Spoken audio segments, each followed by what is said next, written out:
When it comes to cleaning wheel arches, there's not really a lot of information out there on how to do it unless you remove the wheel. But seriously, who has the time? So in today's video, I'm going to show you a quick and easy way of cleaning your wheel arches, and don't worry if you do not have all the tools. We're going to be focusing on a couple of different variations here.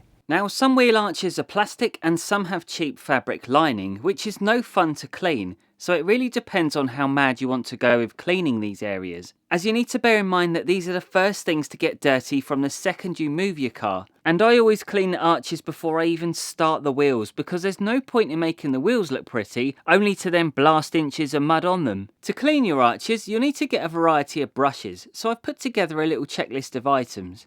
And these are going to help you get the job done to the same standard that I would carry out. But don't worry if you don't have things like a snow foam cannon, because that's not an essential tool, but it is one that certainly helps.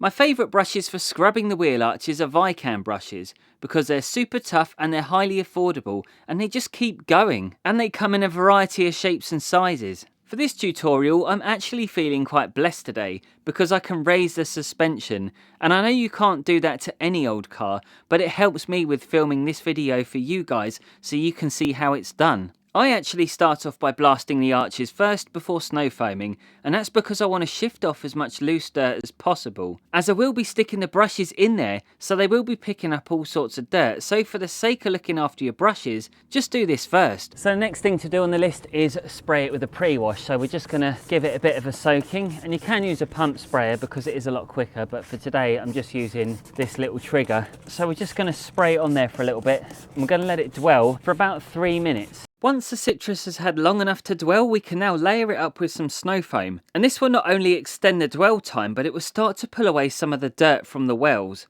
At this point, you can leave the foam on and start off by brushing with a Vicam long-handled brush. And don't worry if you don't have one of these, because I've listed some other alternatives which you may even have lying around the home.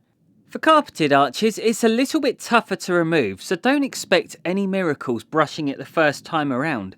To remove it, you will need to use a pressure washer, and that's where a more powerful machine will come into play. But I will be 100% honest with you, with carpeted arches, you won't get every single piece of dirt out, unless you want to spend the entire day there. So don't set yourself unrealistic goals unless you're planning on taking the wheels off completely for a major detail. For plastic arches, on the other hand, I like to use a small brush to get in as far as I can go. Or better still, I like to use a wheel woolly to get right at the back, as they've got extra long handles. And bendy brushes are also good for getting those areas which you may not be able to reach at the top with a conventional brush. Once you're satisfied, you can then rinse everything off, and if you want to take it one step further, then you can use a car dryer, or if it's fabric, you can still use a wet vac just to get them looking almost perfect.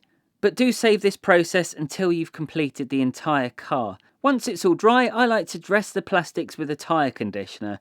And for the fabric, you can even go as far as using a fabric protector, which will reduce the dirt, but not permanently stop it.